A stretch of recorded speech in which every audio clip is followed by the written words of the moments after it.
자, 스팀 창의사고력 수학 100제입니다. 우리는 5, 6학년 과정이고요. 5학년, 6학년 과정이에요. 보면 100제라고 되어 있지, 100제. 100제라고 하는 것은 100개의 주제, 100개의 주제를 우리가 함께 살펴볼 겁니다. 그런데 우리는 앞으로 6개월간 강의가 진행될 거거든. 1개월에 4주, 즉 4번씩 강의를 진행하게 되니까 총 몇 번? 24강으로 강의가 마무리될 겁니다. 100개의 주제를 24번에 걸쳐서 마무리를 한다라고 하면 한 번에 4개 혹은 5개의 주제를 진행하는 것을 기본으로 보면 될 겁니다. 오늘같이 첫 번째 수업 시간이라서 앞 시간에 선생님이 여러 가지를 이야기를 하거나 혹은 영상을 많이 보거나 아니면 여러분의 의견을 듣거나 이렇게 됐을 때는 4문제를 못 푸는 경우도 있지만 어떤 경우에는 5문제씩 몇 주간 이어서 풀게 되는 경우도 있을 거예요. 그럼 그때마다 선생님이 조절할 거니까 여러분은 어떤 것만 지켜주면 되느냐? 선생님이 따로 수업 끝나고 이제 이야기를 해주겠지만 따로 이야기하지 않아도 매 시간 5개의 주제, 5개의 주제씩 예습해오는 것을 여러분에게 부탁합니다. 알겠지? 예습이라고 한다면 문제를 다 풀어오는 것도 좋겠지만 어떤 내용을 공부할지 여러분이 먼저 한번 살펴보고 확인해보고 그다음에 뭐 미리 좀 찾아보고 이런 것도 예습이라고 볼 수 있겠지.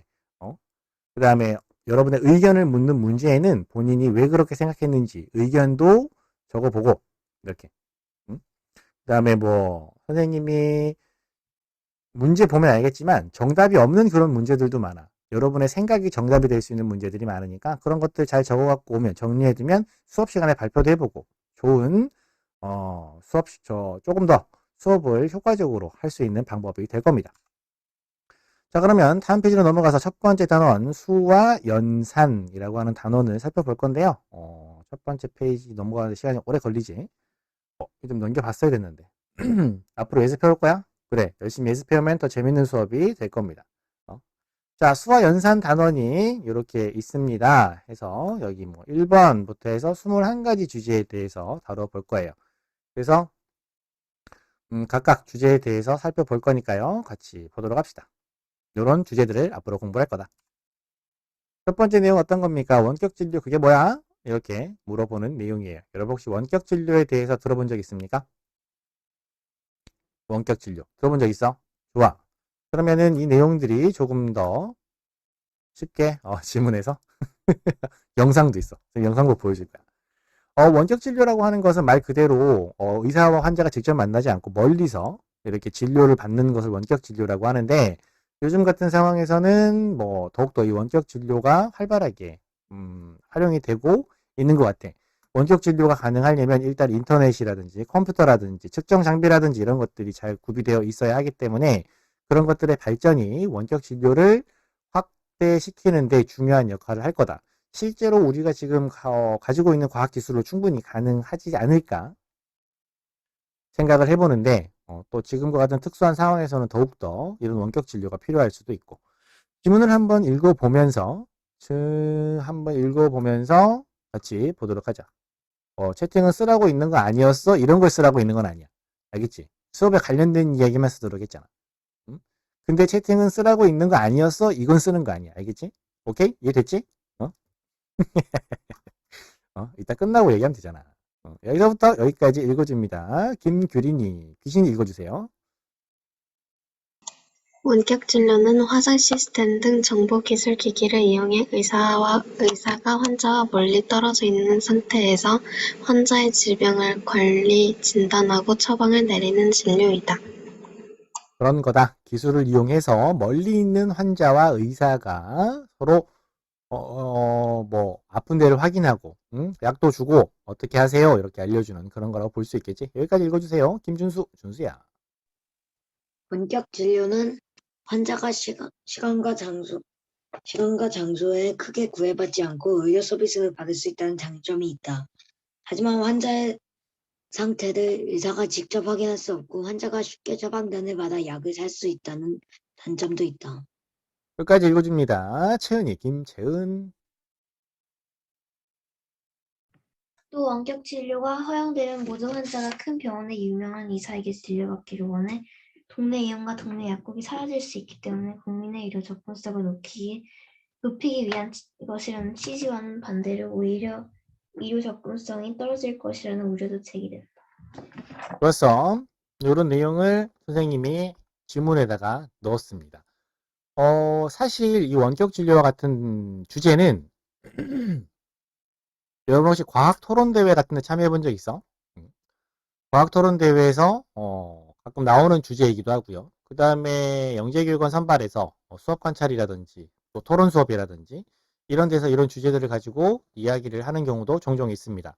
그래서 여러분에게 조금 설명을 더 해주고 싶은데, 자, 여기 보면 의료 접근성이란 단어가 핵심 단어라고 볼 수 있어. 이게 뭐냐면 사람들이 병원이나 약국 같은 의료기관을 찾거나 이용할 수 있는 정도나 가능성이란 말이야. 의료 접근성이 높다라고 하는 것은 근처에 병원이나 약국이 많다는 거야, 적다는 거야? 많다. 1. 적다. 2. 의료 접근성이 높다라고 하는 것은 1번이니 2번이니 이런 거 쓰라고 채팅창에 있는 거야. 지금은 써. 야, 1.5 나와. 1.5 뭐야? 응? 그지? 의료 접근성이 높다라고 하는 것은 주변에 병원이나 약국 같은 게 많다라는 거야. 그지? 근데 봐봐. 시골이라고 해봐. 아까 선생님이 시골에 살았다고 했지. 어? 시골에는 병원이나 약국이 많이 있어 없어? 약국이 별로 없잖아. 조금. 그렇기 때문에 의료 접근성이 어떻게 된다고? 의료 접근성이 낮지. 의료 접근성이 낮다는 말이야. 그래서 어떻게 하면 그 의료 접근성을 높일 수 있을까? 원격 진료를 하게 된단 말이지. 원격 진료를 하게 되면 사람들이 가까이 있는 병원에 가까이 병원과 약국이 없더라도 인터넷만 연결되어 있으면 멀리 있는 의사한테, 서울에 있는 의사한테, 대학병원 의사한테 진료를 받을 수 있잖아. 맞냐? 맞지? 그럼 원격 진료를 활용하게 되면 의료 접근성이 어떻게 되는 거야? 의료 접근성이 다시 이제 높아지는 거지. 맞지? 여기까지 됐어? 여기까지 됐지? 어렵지 않잖아. 시골에는 병원이나 약국이 없으니까 원격 진료를 이용해서 멀리 있는 의사들에게 진료를 받는다면 의료 접근성이 높아지겠네. 라고 생각을 할 수 있어. 그지? 근데 이런 상황을 한번 생각해봐. 시골에 살던 수달쌤이야. 나. 어? 수달이가 살고 있었어. 시골에. 수달이가 살고 있었어. 그런데 어느 날, 길을 가다가, 길을 가다가, 어떻게 했지? 돌이 있었어. 길을 가다가 돌이 있었어. 돌뿌리를 차고, 어떻게 된 거야? 발로 돌뿌리를 찼는데, 자빠진 거지. 넘어져서 어떻게 됐을까? 넘어져서, 어떻게 됐어? 좀, 많이 다쳤어. 다리가 부러지고, 그 다음에, 내장도 터지고, 그지? 코뼈도 부러졌어. 코 박살. 이렇게 사고가 났다고 쳐봐. 어? 야, 그럼 이거 하면 어떻게 돼? 이렇게 되면 바로 어디로 가야 돼? 병원 가야지. 병원 간단 말이야. 병원에서 어디로 가야 돼? 응급실 가야 되는 거 아니야? 그지? 진찰을 받고 바로 수술해야 되겠지. 맞냐? 그지? 근데 시골에 살았단 말이야. 시골. 시골에 살았단 말이지. 시골에 병원이 없어. 그럼 멀리 가야 될 거 아니야. 수술 못 받고 어떻게 돼야 돼? 응급실도 없고 진찰도 못 받고 수술도 없으니까 이때 병원을 멀리 간단 말이지. 멀리. 도시. 달려가고 있어. 삐용, 삐용, 삐용. 시간이 너무 많이 걸려. 사망. 어때? 이런 상황이 있을 수 있냐, 없냐? 이런 상황이 있을 수 있잖아. 응? 근데 원격 진료가 된다고 하면 이런 상황을 해결해 줄 수 있나? 다리 부러지고 내장 파열되고 코뼈가 부러졌어. 원격 진료. 컴퓨터 켜서 많이 아파. 얼굴 박살나고 막 다리 부러지고 막 배에 막 피가 나고 있는데 원격 진료 컴퓨터 켜가지고 선생님 저 지금 자빠졌는데 지금 다리가 부러지고 배가 아프고 지금 코가 부러졌는데 어떻게 해야 되나요? 원격 진료를 해결이 돼야 안 돼. 해결이 안 되지. 해결이 안 되잖아. 그러니까 우리 주변에 아무리 시골이라 하더라도 근처에 병원이 있어야 된단 말이지. 병원의 필요성에 대해 설명한 거야. 자, 그럼 이것도 한번 볼게. 수다리가 시골에 살아. 맞지? 근데 감기에 걸렸어. 아, 기침, 콧물, 이 나이 먹고 콧물을 질질 흘리면 안 되지. 그래서 어떻게? 원래는 시골 병원에 갔었는데, 원격 진료가 된다고? 수다리가 어디다가, 서울에 있는 유명한 감기 담당 선생님한테 원격 진료를 신청한 거야. 선생님 여기 보세요. 콧물이 지금 질질 나고 있어요. 어떻게 해야 되나요? 그러면 집에서 푹 쉬세요. 이러면서 원격 진료를 받았단 말이지. 시골에 있는 사람들도 만약 원격 진료가 가능하다면 병원에 갈까 안 갈까? 가벼운 병일 때 병원에 갈까 안 갈까? 근처에 병원에 가 안 가?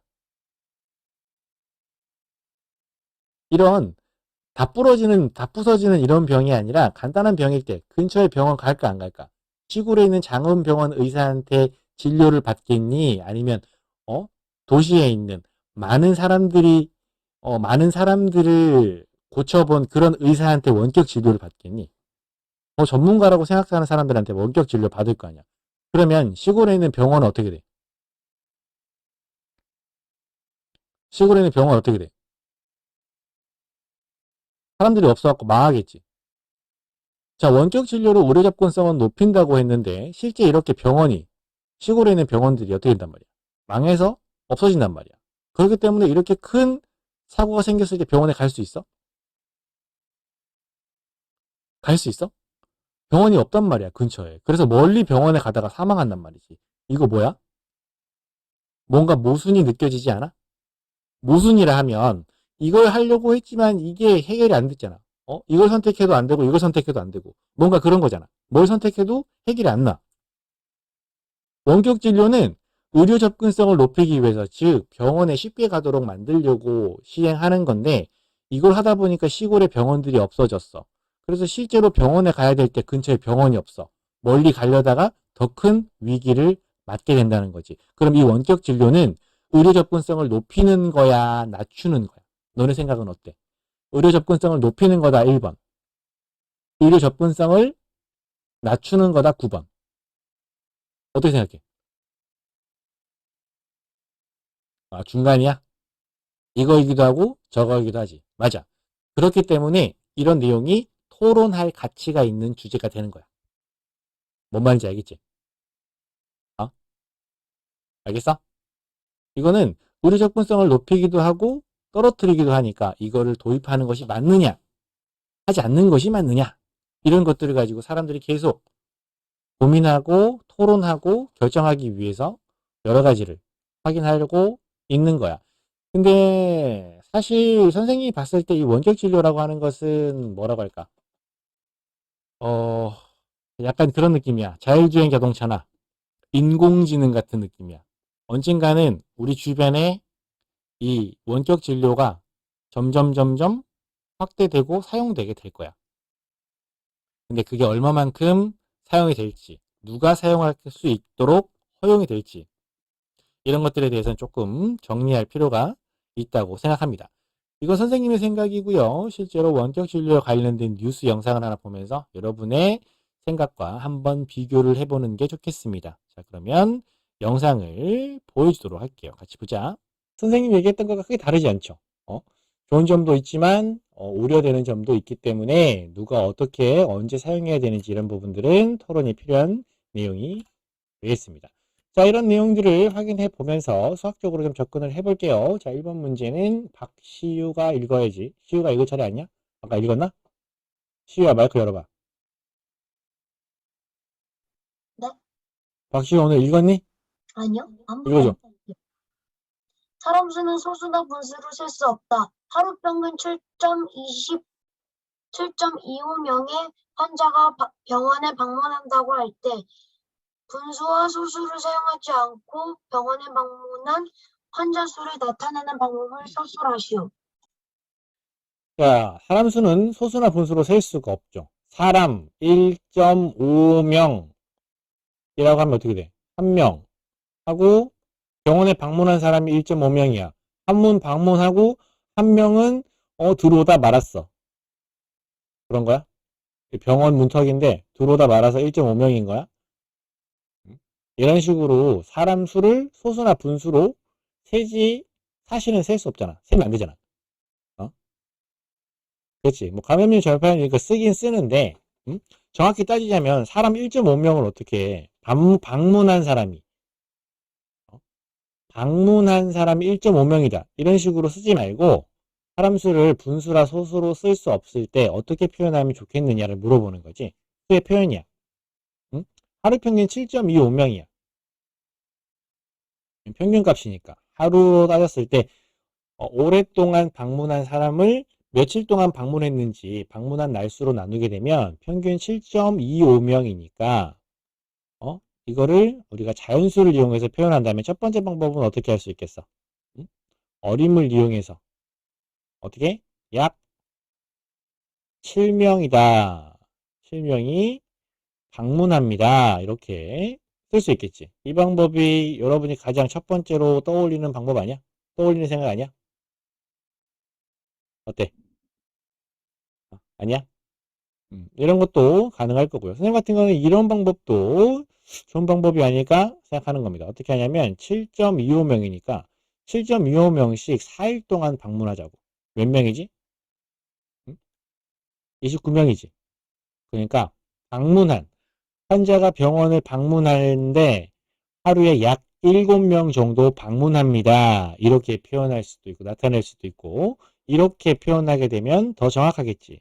4일 동안 4일 4일간 몇 명? 29명이 방문합니다. 이렇게 나타낼 수도 있잖아. 그러니까 사람 수를 무엇으로만 자연수로만 나타낼 수 있다라고 했을 때 이렇게 표현하는 방법을 다르게 해서 나타낼 수 있을 거다. 수를 표현하는 방법에 있어서 여러분의 아이디어를 확인해 보려고 하는 그런 문제가 되겠습니다. 이 책을 만든 아저씨가 이런 거 보려고 이 문제를 낸 거다. 자, 이번 문제 읽어줍니다. 정우, 이정우.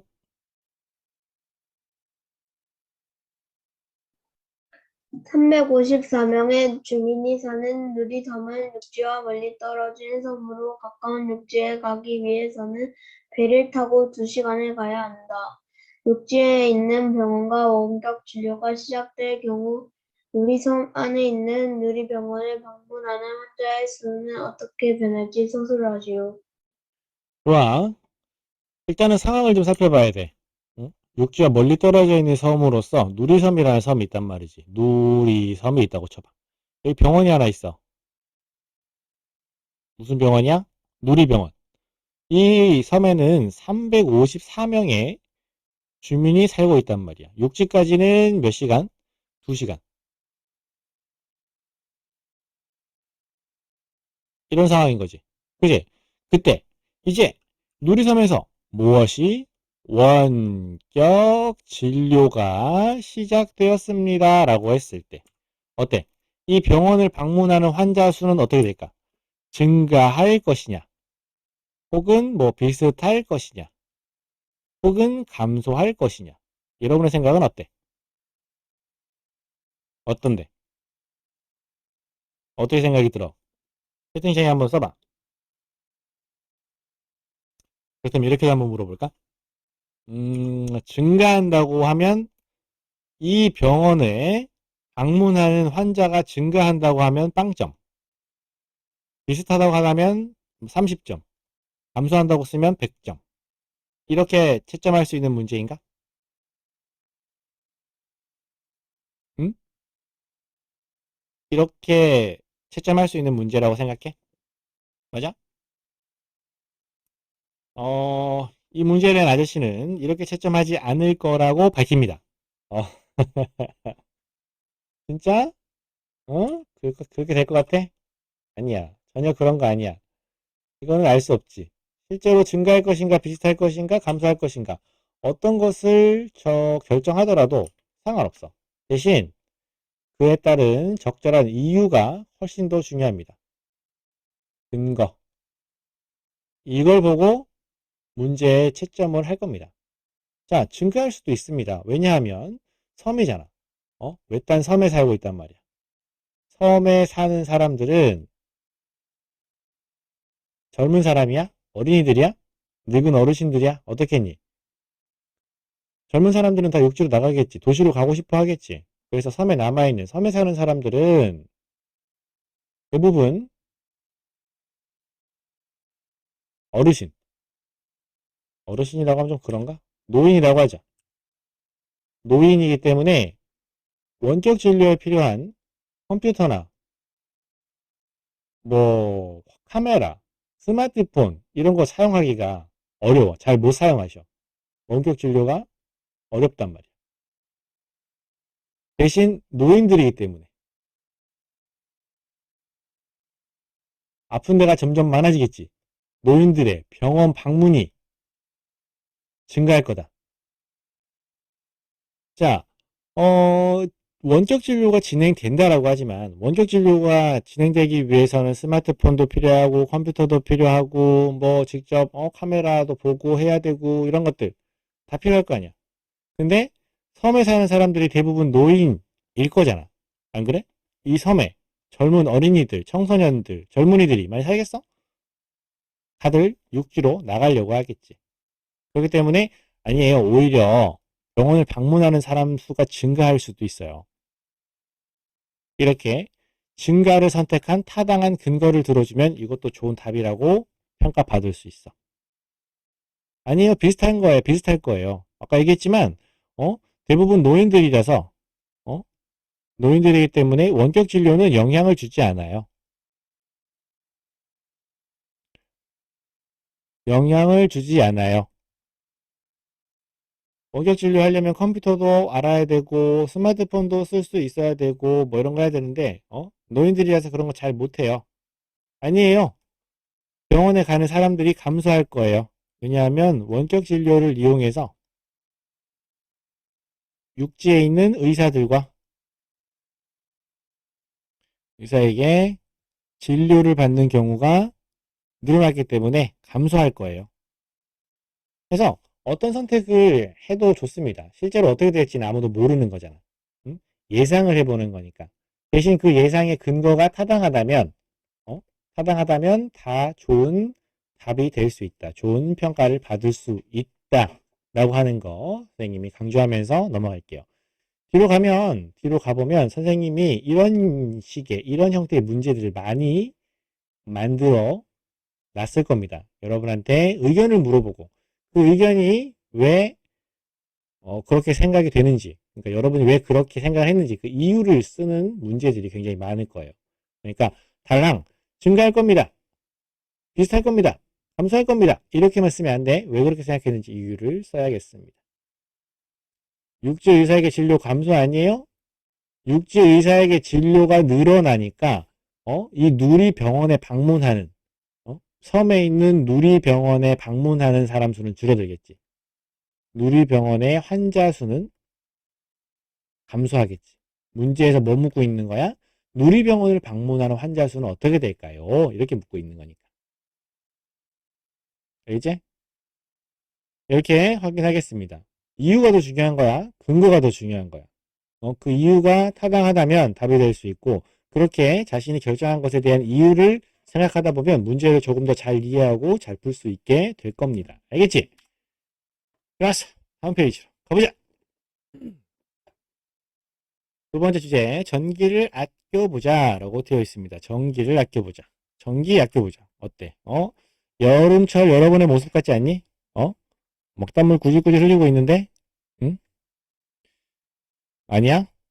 여름에 뽀송뽀송한가? 자, 여기서부터 그 다음에 여기까지 읽어줍니다. 여기 있는 KWH는 어떻게 읽냐면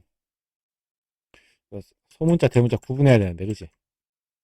KWH 이거 어떻게 읽냐면 킬로 와트 시 이렇게 있습니다. 알겠죠? 여기서부터 여기까지 읽어줍니다. 예지가 읽어주세요. 한여름 무더위를 견딜 수 있도록 도와주는 선풍기와 에어컨, 어떻게 사용해야 전기를 아낄 수 있을까? 에어컨 한 대의 월간 소비 전력량은 253.8kWh이고 선풍기 한 대의 월간 소비 전력량은 28.2kWh로 에어컨이 선풍기보다 훨씬 많은 전기를 소모한다. 그렇죠. 끝까지 읽어줍니다. 최진. 폭염이 계속되는 경우 에어컨과 선풍기를 번갈아 사용하면 연속 냉방 효과를 얻어 전기를 아낄 수 있다. 또한 에어컨을 약하게 틀어놓고 선풍기를 함께 사용하는 것도 전기를 아낄 수 있는 좋은 방법이다. 벌써 다 읽었어? 선생님이 예술작품이 완성되지 않았는데. 아무튼 좋았어. 그런 방법이다 라고 할 수 있습니다. 여름에 다들 에어컨 틀고 지내지? 그지? 근데 무더위를 잘 견디려면 전기를 조금 아끼면서 무더위를 잘 견디려면 어떻게 돼야 돼? 선풍기랑 에어컨을 같이 틀거나 번갈아 가며 사용하면 좋다라고 되어 있는데 이것도 꼭 맞는 말은 아니야. 옛날엔 그랬는데 요즘은 또 달라졌어. 어? 요즘은 이제 새로운 방식의 에어컨들이 많이들 만들어지면서 에어컨을 껐다 켰다 하는 것보다 에어컨을 계속 틀어놓는 게 훨씬 더 전기를 아낀다라고 하는 그런 실험 결과들도 많이 나와. 어떻게 하는 거냐면 에어컨을 틀어서 일단 목표 온도 뭐 27도 같으면은 27도까지 에어컨이 계속 가동을 해. 가동을 계속해서 27도가 되면 가동을 멈춰. 안 해. 그러다가 온도가 더 높아지면 다시 좀 가동을 해. 이렇게 해서 계속 온도를 유지하는 거야. 근데 온도를 뭐 25도 정도로 낮춰놓고 에어컨을 꺼. 그리고 한 30도가 돼서 다시 에어컨을 킨단 말이야. 그러면 이때 다시 27도나 뭐 이렇게 온도를 낮추기 위해서 엄청난 양의 에너지가 필요하대. 그래서 요즘은 뭐 인버터라고 하거든. 인버터. 그러니까 작동하는 정도를 조절할 수 있게 만드는 그런 에어컨들을 인버터 에어컨이라고 하는데 그런 에어컨 같은 경우는 뭐 계속 틀어놔도 전기를 예전만큼 그렇게 많이 사용하지 않는다. 지금 선생님 화면에는 안 나오지만 선생님 여기 위쪽에 여기 화면 위쪽에 보면 여기 에어컨이 한 대 있어.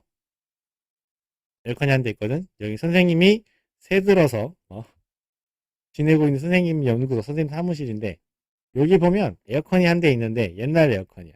근데 궁금해 찾아봤더니 이 에어컨은 계속 돌리면 돌릴수록 전기를 엄청나게 어마무시하게 먹는 그런 옛날 구형 에어컨이더라고.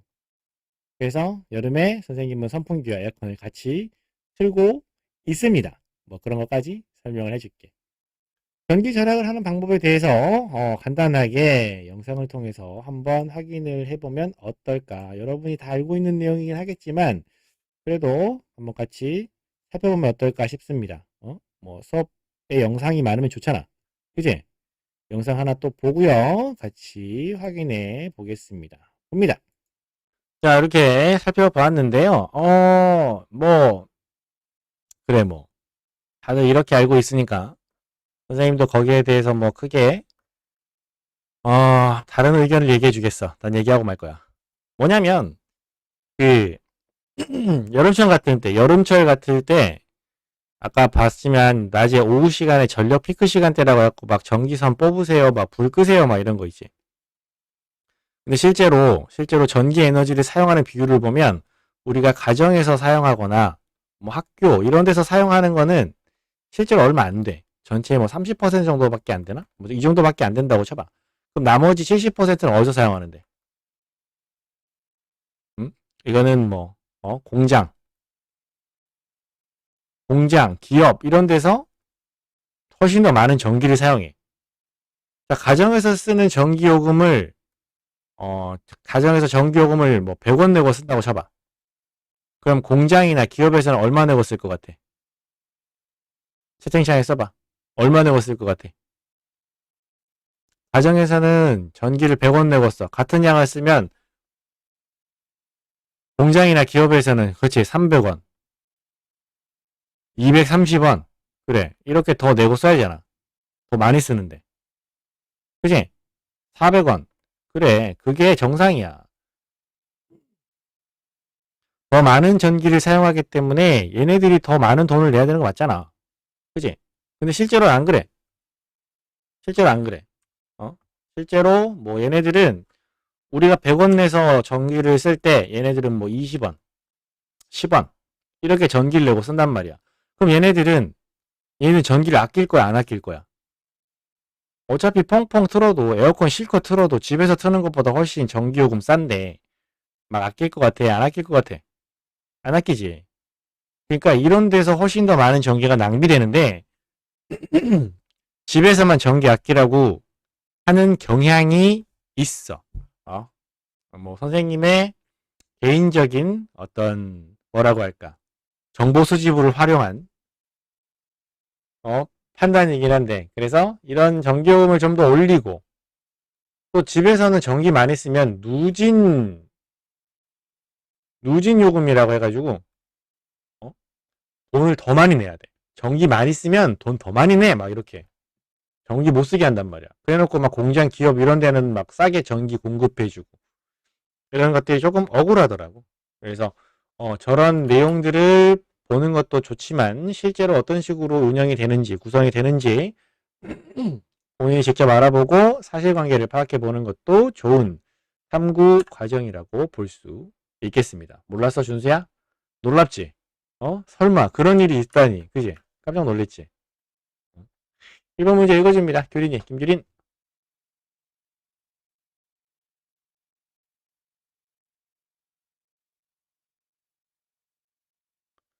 규린이 어디 갔어?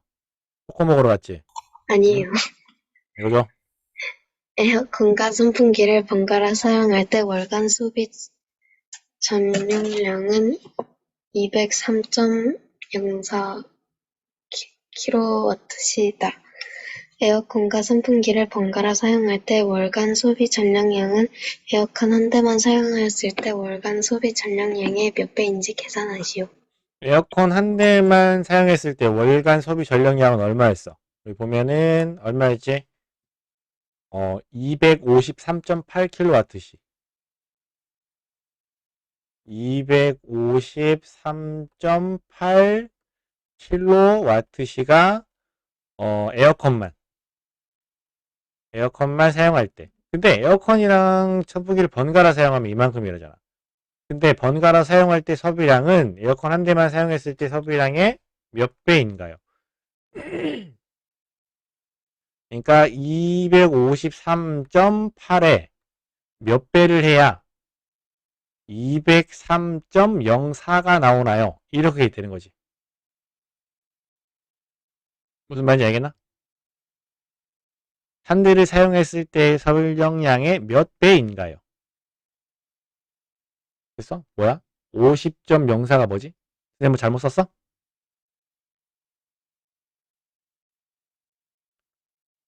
답을 얘기하는 건가? 내가 잘못 썼어? 어디 잘못 썼어?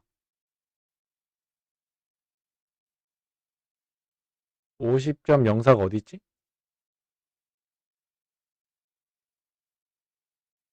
50.04가 어디 있어? 내가 안 썼어? 뭘 안 썼어? 에어컨과 선풍기를 사용할 때 답을 안 썼다고? 뭔 얘기인지 모르겠는데. 에어컨만 사용했을 때 필요한 사용되는 전력량은 253.8kWh.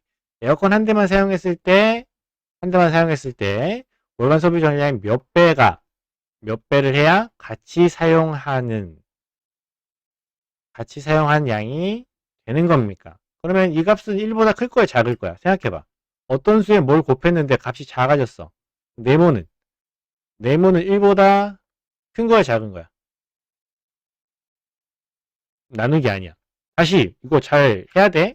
문제 잘 봐야 돼. 지금 여기 나누기 들어가 버리면 답 잘못 구하게 되는 거거든. 다시 잘 봐. 무엇은 에어컨과 선풍기를 번갈아 사용할 때 소비 전력량은 난 뭘 구한다고? 같이 사용할 때 번갈아 사용할 때 소비 전력량을 구한단 말이야. 이것은 에어컨 한 대만 사용했을 때 월간 소비 전력량의 몇 배. 한 대만 사용했을 때 몇 배를 해야 같이 사용했을 때의 전력량이 나오는 거냐. 이렇게 되는 거잖아. 어떤 값에다가 뭘 곱했는데 값이 작아졌어. 그럼 이 네모는 1보다 크냐 작냐? 네모가 1보다 크다면 값이 증가했겠지. 맞냐? 네모는 1보다 작은 값이란 말이야. 작잖아. 그러면 이 내용을 확인해 보면 아 얘가 더 1보다 작겠구나. 예를 들면 분수거나 소수가 되겠구나. 확인할 수 있겠지. 그러면 이제 문제 어떻게 해결해? 자, 2 곱하기 3은 6이야. 위와 똑같은 모양의 식이지. 난 3 구하고 싶어. 3 어떻게 계산했지? 3 어떻게 구하니? 3은 어떻게 구하는데? 6을 2로 나누면 구할 수 있잖아. 맞냐? 그러면 이거를 요걸로 나누면 네모를 구할 수 있다라는 거지. 뭔 말인지 됐어?